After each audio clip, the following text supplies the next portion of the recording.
Admiral Kim Dae-ho pressed his palm against the cool metal of the observation window, watching the council station grow from a distant star to a massive structure that dwarfed entire cities.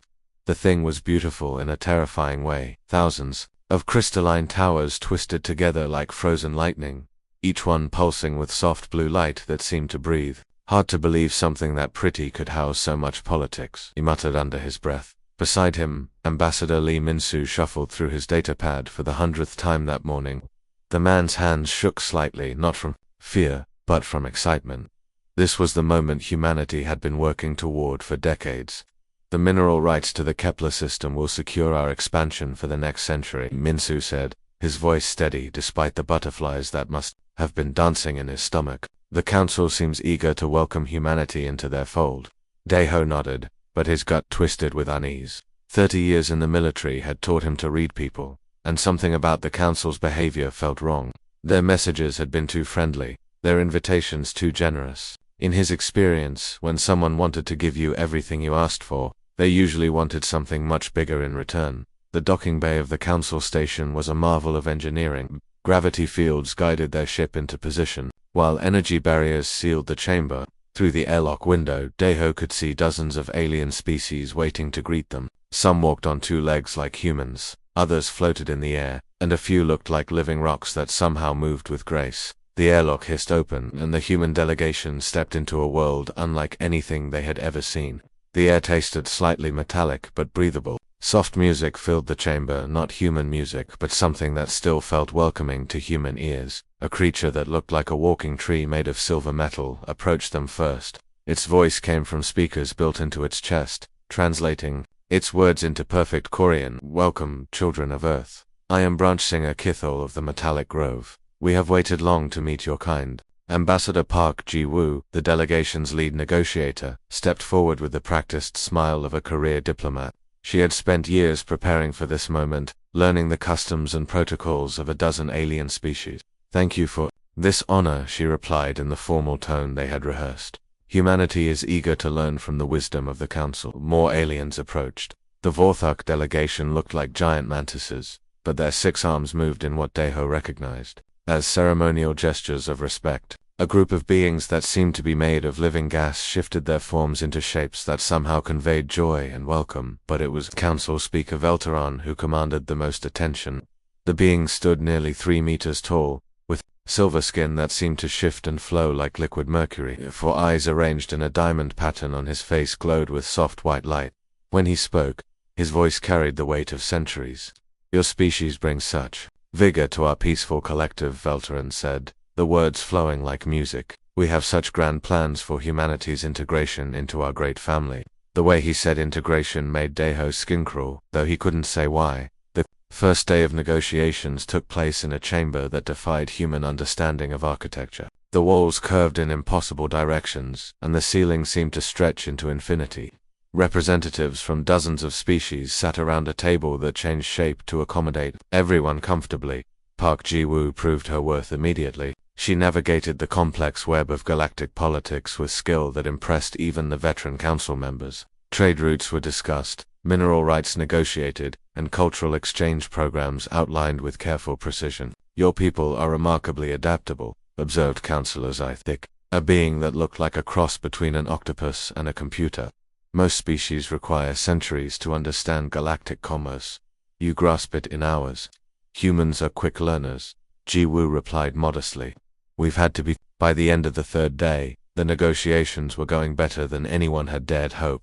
Humanity would gain access to technologies that would advance their civilization by centuries. In return, they would provide raw materials and other considerations that were still being discussed. But Dae-ho noticed things that others missed. Conversations that stopped abruptly when humans entered the room. Glances exchanged between alien delegates when they thought no one was watching. The way certain species seemed to avoid making eye contact with the human delegation. On the 4th night, while his colleagues slept in their luxurious quarters, Dae-ho made his way to the hidden command center he had set up aboard the Harmony. The space was cramped and filled with monitoring equipment that officially didn't exist. His fingers danced across the control panel, activating sensors that could detect and decode encrypted communications across multiple frequencies. What he found made his blood turn to ice water. Fragments of conversations floated through the static. Words in alien languages that his translation software struggled to interpret. But the meaning was clear enough. Elimination protocol. Necessary cleansing. Final solution to the human problem. The pieces clicked together in his mind like a puzzle he wished he had never solved. The trade negotiations were a lie. The friendship was fake. The Council had invited humanity here for one purpose, to destroy them completely. Before he could process the full horror of what he had discovered, alarms began shrieking throughout the station. Emergency lights bathed everything in pulsing red.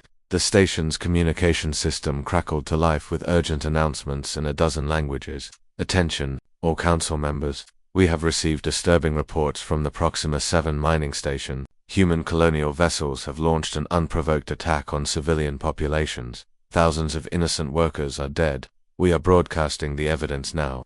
Holographic displays throughout the station lit up with footage that made Dayho's heart sink. Ships bearing Earth's proud insignia fired on what looked like defenseless mining platforms. Explosions bloomed in the darkness of space as civilian vessels tried desperately to escape. Impossible, Dayho whispered, studying every frame of the footage with a tactical expert's eye.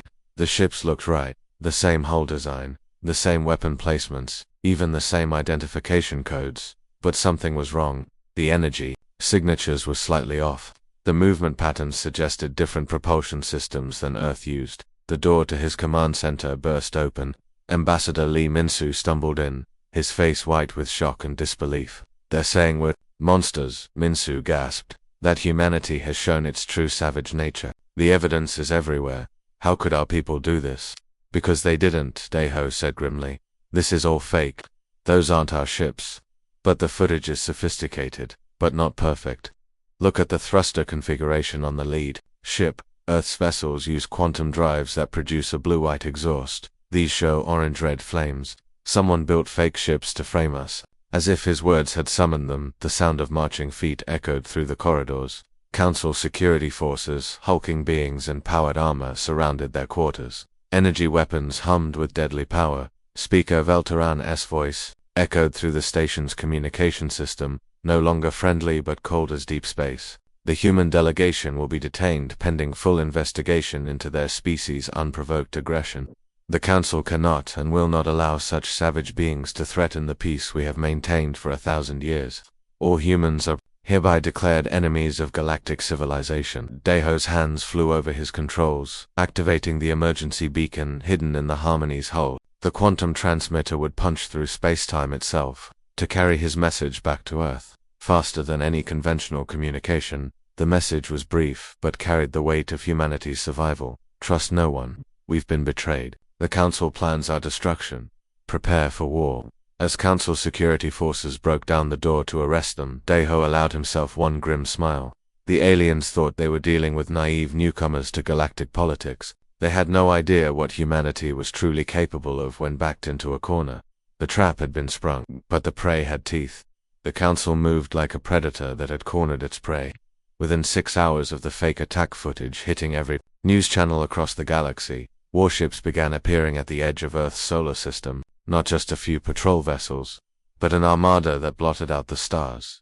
Admiral Kim Dayho pressed his face against the tiny porthole of his prison cell, watching the alien fleet assemble like storm clouds gathering before a hurricane. Each ship was a masterpiece of death's sleek hulls that curved like shark fins, bristling with weapons that could crack planets open like eggs. The flagship was a monster that defied imagination. 3 kilometers of black metal and crystalline armor. The divine judgment looked like someone had taken a mountain and taught it to fly. Energy crackling along its hull cast purple shadows across the smaller vessels that flanked it like loyal wolves. Fleet Commander Mordark stood on the bridge of his dreadnought, all 4 of his arms folded behind his back as he surveyed the primitive solar system spread out before him. The Teclarian was a veteran of a dozen planetary pacifications, and humans would be no different from the other species he had crushed.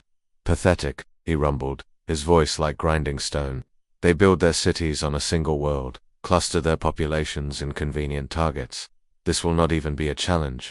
His tactical officer, a spider-like creature with cybernetic implants, scuttled across the bridge on 8 legs. Sir, we have 837 vessels in formation. Planet killer weapons are positioned at optimal firing points. We can sterilize their entire system within minutes. Send the ultimatum first, Mordar commanded. The Council prefers to offer surrender before annihilation.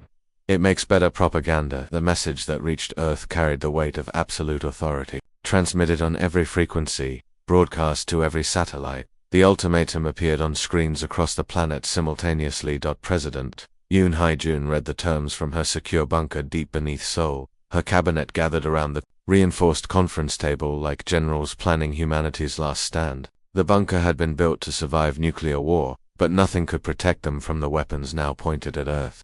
They want us to dismantle our entire military, she read aloud, her voice steady despite the tremor in her hands. Surrender all our colonies, submit to what they call species rehabilitation. In return, they promise to spare civilian populations. Defense Minister Chang Woo-bin slammed his fist on the table. Rehabilitation? They mean genocide with extra steps. They'll work us to death in their labor camps. Fleet Admiral Park Jae-sung remained silent, his weathered face carved from stone. At 73 he had spent his entire adult life preparing for this moment. His gray eyes studied the tactical displays showing the Council fleet's positions. What are our chances? President Hye-jun asked quietly. Against conventional wisdom, 0, Park replied without hesitation. Our public fleet consists of 400 vessels, mostly exploratory craft with light defensive capabilities. They have twice that number, all military grade. Intelligence Director Bae Sora looked up from her encrypted tablet, her face grim. Our deep cover agents confirm the worst. Agent Hong Ji-jen on Velteron Prime intercepted classified communications. They have a second fleet hidden in the Veil Nebula. Even if we surrender, they plan to exterminate us completely. The room fell, silent except for the hum of air recyclers. Through the bunker's reinforced walls, they could hear the distant sounds of Seoul's population being evacuated to underground shelters. President Hye-jin closed her eyes for a moment, feeling the weight of 8 billion lives pressing down on her shoulders. When she opened them again, steel had replaced the fear. Then they've made their choice, she said quietly. Admiral Park, how long before the Shadow Fleet is ready? For the first time in the meeting, Park allowed himself a thin smile. Ma'am, the Shadow Fleet has been ready for 27 years. We've just been waiting for someone to give us an excuse to use it. Above Earth's atmosphere, Council sensors tracked what appeared to be a panicked evacuation. Civilian transports fled toward the outer planets while military vessels retreated to defensive positions around Luna and Mars. To the alien observers, it looked exactly like a species in the early stages of surrender. Commander Mordok watched the human ships scurrying like frightened insects and felt a familiar satisfaction. They're breaking already. Deploy interdiction fields around the major population centers. We don't want any of them escaping to spread their violent tendencies to other systems. What the Council didn't realize was that the fleeing civilian vessels were actually the most advanced ships in human space. Each transport contained quantum processors and AI cores that had been disguised as navigation computers and life support systems. As they spread throughout the solar system, they began activating systems that had been hidden in the asteroid belt for decades. Deep within the hollowed-out asteroid series, Admiral Park stood in the command center of Sanctuary Base, humanity's most classified installation. The chamber was a cathedral of war. Holographic displays stretched from floor to ceiling, showing real-time tactical data from across the solar system. Commander Nam Yoo-jin worked at her station with the focused intensity of a surgeon. Her fingers danced across controls that managed weapon systems the Council couldn't imagine. Around her, dozens of other officers monitored displays showing the true scope of humanity's military might. Sir Yoo-jin reported, her voice tight with controlled excitement. All Shadow Fleet assets are showing green. We have 3,247 vessels ready for deployment. Park nodded slowly. For 50 years, humanity had lived a lie. While publicly promoting peace and exploration, Earth's greatest minds had worked in secret, developing technologies that pushed the boundaries of known physics. The Shadow Fleet existed in dimensional pockets, cloaked facilities, and hidden bases scattered throughout the solar system. Council forces are moving into final attack formation, Yoo-jin continued. They're targeting New York, Tokyo, London, and Moscow. Planet killer charges are armed and ready. Admiral Park studied the tactical display, watching alien ships position themselves like executioners around Earth's major population centers. Each vessel carried enough firepower to glass a continent. They intended to make humanity's death slow and visible, a warning to any other species that might consider challenging Council authority.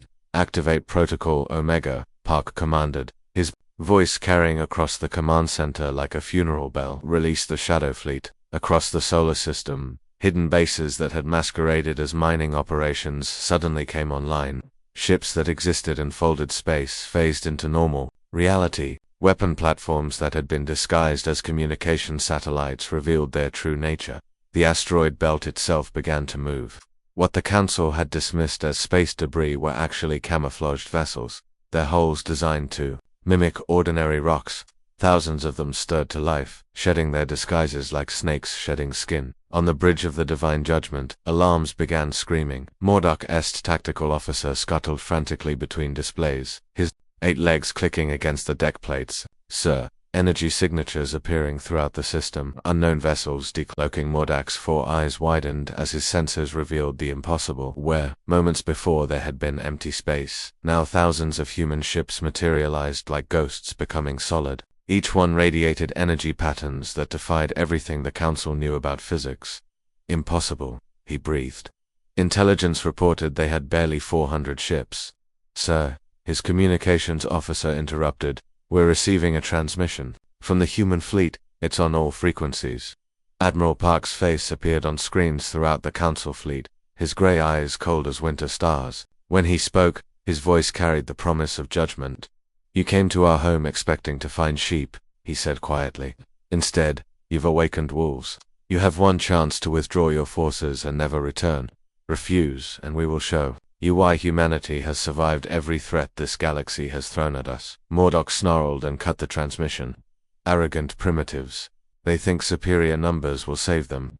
All ships open fire. Show them the price of defying the Council." The first salvo of the battle that would reshape galactic civilization began with light that could be seen from Mars. But as the energy beams reached their targets, something impossible happened. The human ships simply weren't there anymore. First hint that something had gone terribly wrong came from the edge of Jupiter's orbit. 12 Vorthok scout ships had been patrolling the outer system, their insect-like hulls gleaming under the distant sun.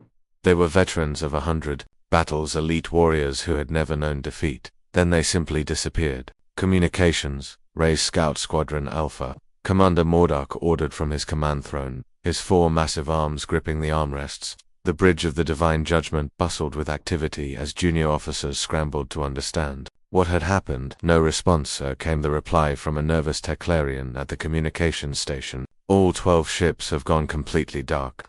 Not even emergency beacons." Mordok's primary eyes narrowed while his secondary pair scanned the tactical displays. In 3 decades of military service, he had never seen an entire squadron vanish without a trace. Even if they had suffered catastrophic engine failures, there should have been debris, distress signals, something. Equipment malfunction, he decided. Deploy Squadron Beta to investigate. Full sensor sweeps. I want to know what happened out there. 24 ships launched from the Council fleet, their hulls bristling with the latest scanning equipment. They moved in perfect formation toward Jupiter's orbit, their crews confident and alert. These weren't raw recruits, they were seasoned veterans who had helped conquer a dozen worlds. 20 minutes later, they too vanished into the void.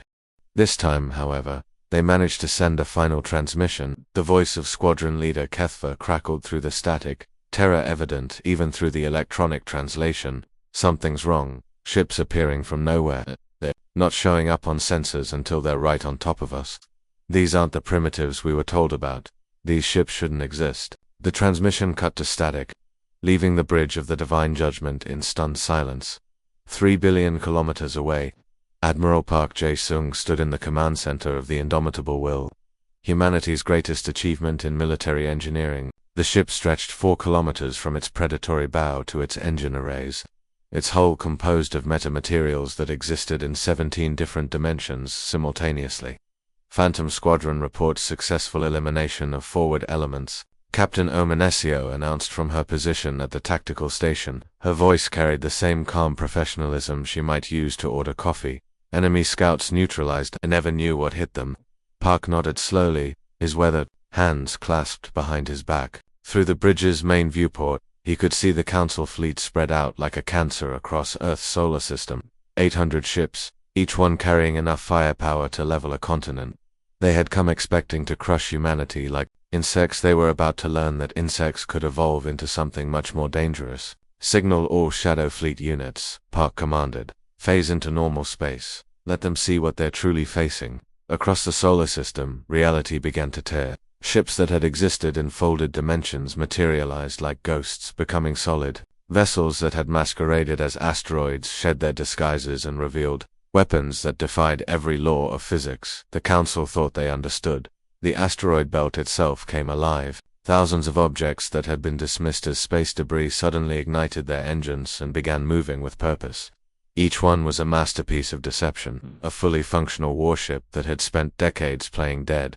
On the bridge of the Divine Judgment, alarms began screaming. Sensor displays that had shown empty space moments before now revealed an impossible sight. Human ships were appearing everywhere, not just a few dozen but thousands of them, each one radiating energy signatures that made no sense. Sir, the sensor operator's voice cracked with disbelief.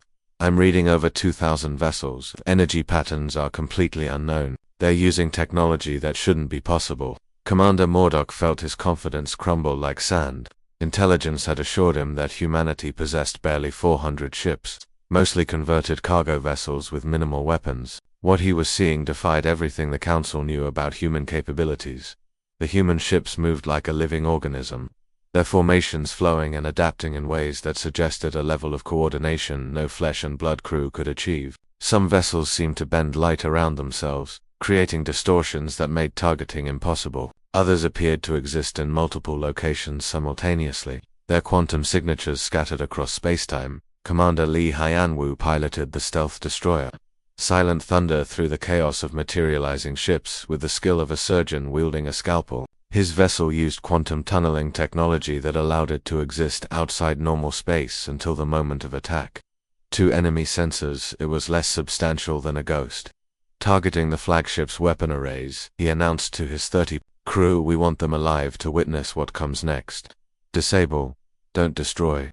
The silent thunder phased into normal space directly inside the Council formation, its exotic matter cannons already charged. The weapons fired beams of converted energy that existed in 11 dimensions simultaneously, allowing them to pass through conventional shields as if they were made of paper. Mordok felt his flagship shudder as its primary weapons were surgically removed by forces he couldn't understand. Hull plating that could withstand planet-killer weapons simply vanished where the human beams touched it. His bridge crew scrambled frantically at their stations, trying to comprehend how their shields had been bypassed so easily. "Impossible," Mordok roared, his voice echoing through the bridge. "How did they penetrate our defenses?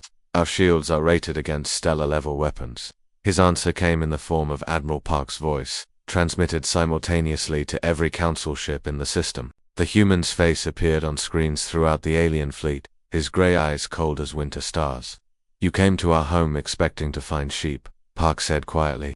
"Instead, you've awakened wolves." What followed was not a battle, it was a demonstration of superior evolution. Human ships attacked from angles that geometry said didn't exist. Weapons that converted matter directly into pure energy carved through Council holes like invisible swords. Most terrifying of all were the swarm fighters, millions of AI-controlled units that moved as one mind, overwhelming enemy defenses through perfect coordination.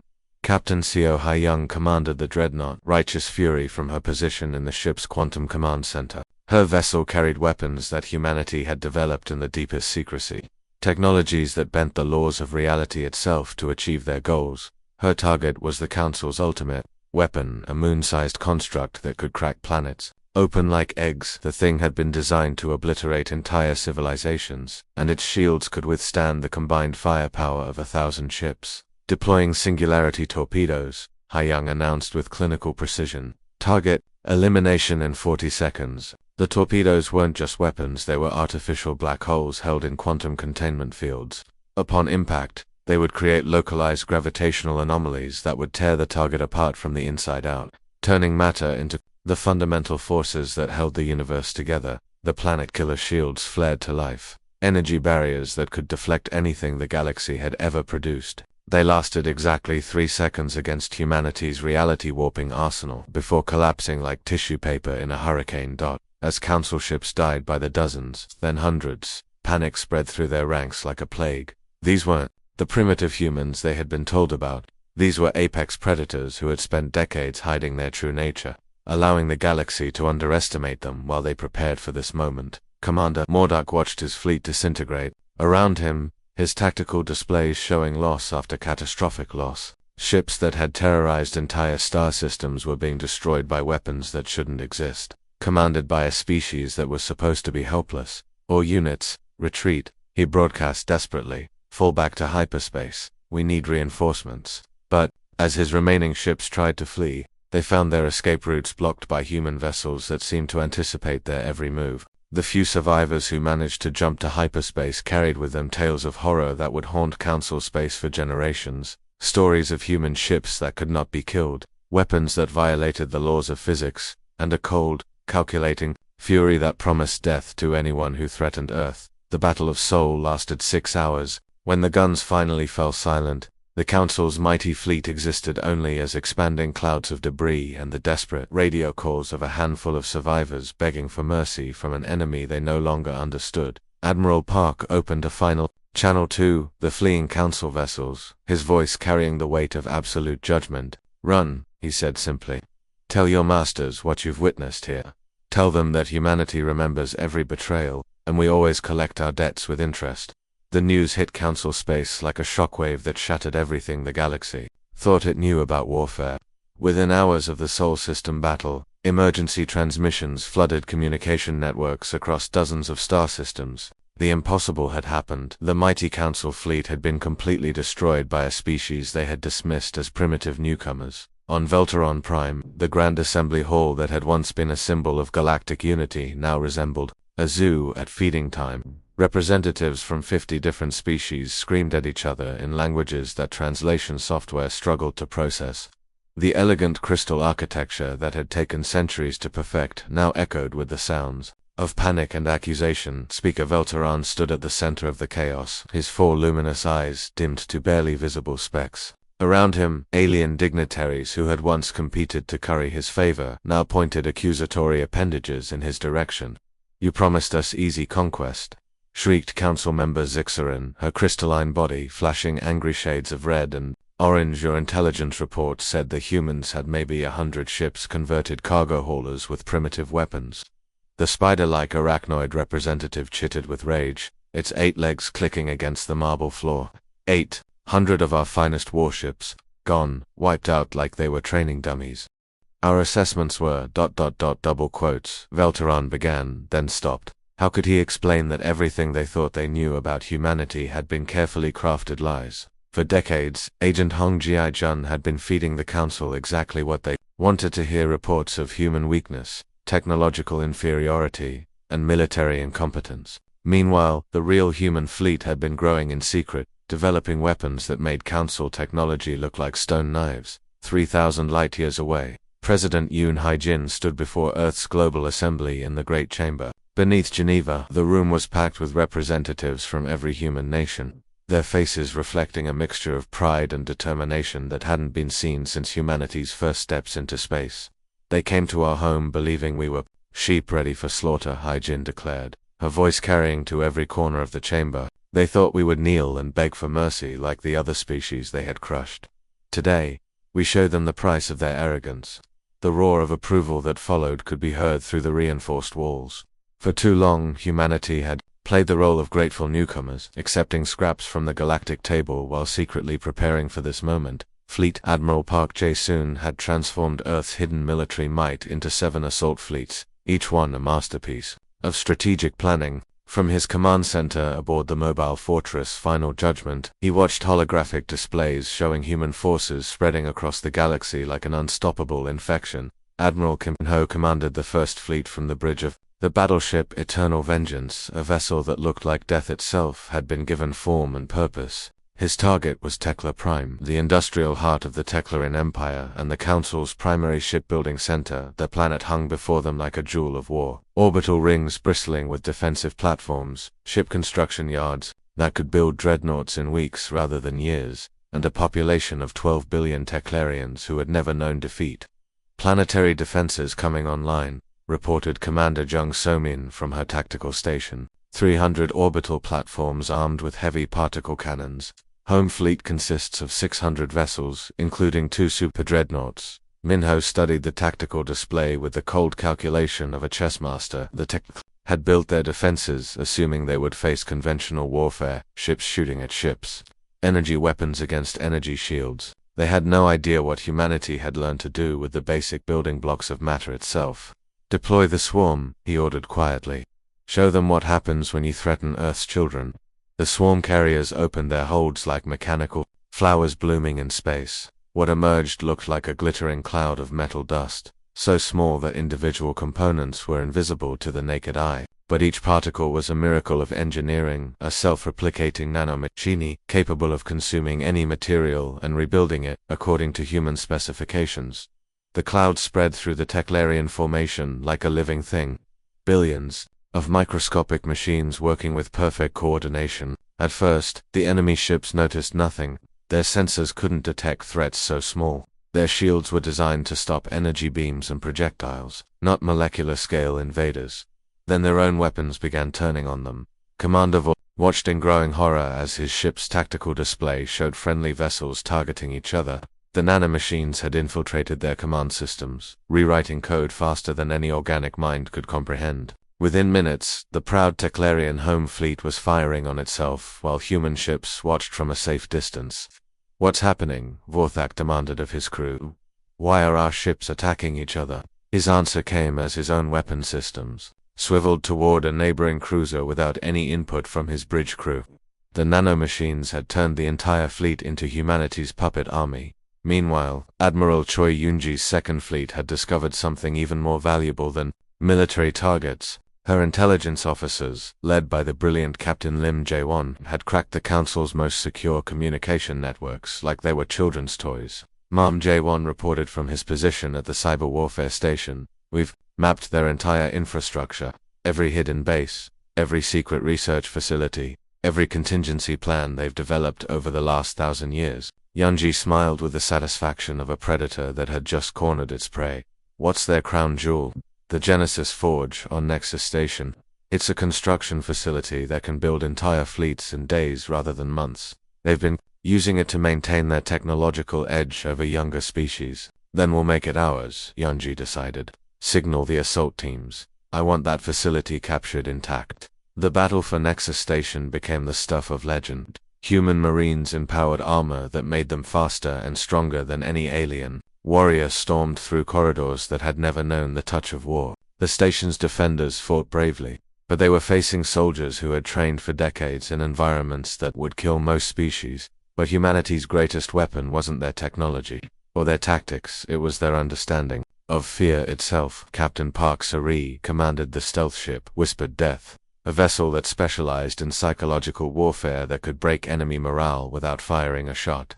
"Deploy the message buoys," she ordered as her ship approached. A Vorthok colony world. The planet below housed 2 billion of the insect-like aliens, all of them confident in their military's ability to protect them. The message was simple but devastatingly effective. High-definition footage from the Sol System battle showed Council ships being torn apart by weapons that defied understanding, followed by a list of names every Council leader marked for execution, along with their current locations and the precise time humanity planned to collect them. The psychological impact was immediate and overwhelming. Across the colony, Vorthok military commanders watched the footage and realized they were facing an enemy that played by completely different rules. Within hours, entire fleets were surrendering rather than face the fury that had consumed their predecessors. The pattern repeated itself across the galaxy. Human forces didn't just defeat their enemies, they broke them so completely that resistance became unthinkable. Species that had ruled star systems for millennia now huddled in underground bunkers, praying that the humans might show mercy. Admiral Park Jae-soon coordinated the final phase of the campaign from his mobile command center, watching as the galaxy's political map was redrawn in real time. Every Council world faced the same choice: complete surrender or watch their civilization be erased from existence. "Sir," reported Commander on Hyojin, "we've received surrender offers from 47 species. They're willing to accept any terms we offer." Park nodded grimly. "Send our standard response. unconditional surrender, full reparations for the damages they've caused, and complete integration into human-controlled space. Those who refuse will serve as examples to the others. Within 6 months, the Council's thousand-year empire had crumbled, like a house built on sand.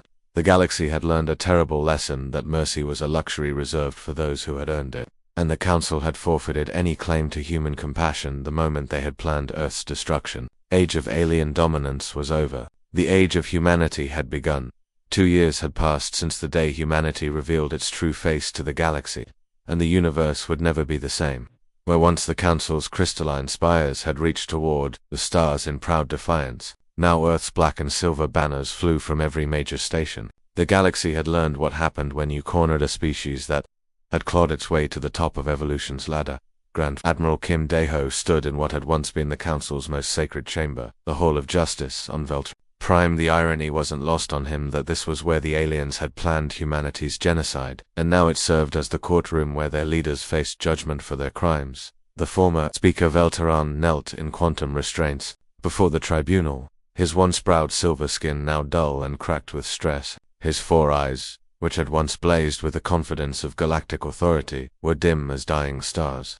Around him, dozens of other council leaders awaited their turn to face humanity's justice. Speaker Velteran Daeho's voice echoed through the chamber with the weight of absolute authority. You stand accused of conspiracy to commit genocide, falsification of evidence to justify war crimes, and violations of every law that governs civilized behavior between species. How do you answer these charges? The alien's voice cracked as he spoke, a shadow of the being who had once commanded fleets. We were trying to protect the galaxy. Your species showed signs of aggression that we had seen before. You believed we would submit like frightened animals, interrupted Admiral Lee Min-soo, now serving as humanity's chief prosecutor.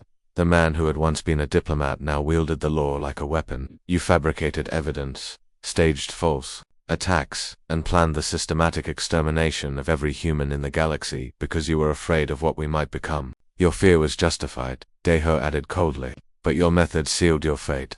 The trials proceeded with the mechanical efficiency that had become humanity's trademark. Every council leader who had voted for the genocide faced the same sentence: execution by quantum disintegration, a death so complete that not even atoms remained. Those few who had opposed the plan received life sentences in labor camps. Their remaining years spent building the infrastructure of humanity's new empire. These trials were just a small part of the transformation that had swept across the galaxy. On Terra Nova Prime, humanity's new capital world, Empress Yoon Jin prepared to address her subjects, a population that now included billions of aliens, who had learned to live under human rule. The throne room was a masterpiece of human engineering, its walls made of crystallized space-time that showed real-time views of every major world in the Terran hegemony. Behind the Empress stood the greatest military minds in human history, Fleet Admiral Park Jae-sung, Admiral Choi Young-ji, and dozens of others who had transformed Earth from victim to master of the galaxy. Citizens of the Terran hegemony, began her words transmitted instantly to every inhabited world in known space. Today marks the 3rd anniversary of the Council's betrayal. We gather not in celebration of conquest, but in recognition of justice served and order restored. Her words carried across star systems where former Council worlds now bore the marks of human transformation. Space stations that had once been symbols of alien pride now served as forward bases for humanity's ever-expanding fleet. Shipyards that had built vessels to threaten Earth now produced vessels that carried Earth's protection to the far corners of space. Not every alien species had supported the genocide plot, and humanity had long memories for both enemies and friends. The peaceful Eltarians who had refused to participate in the Council's scheme and suffered punishment for their stance now enjoyed full citizenship in the Terran hegemony. Their crystal cities had been rebuilt with human technology that made them more beautiful than ever before.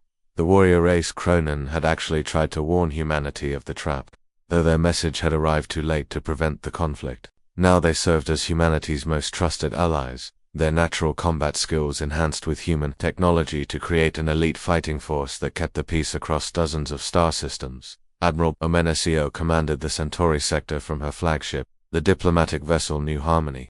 The ship's crew was a perfect example of what the new galaxy could become, humans and aliens working side by side, their different strengths combining to create something greater than either species could achieve alone.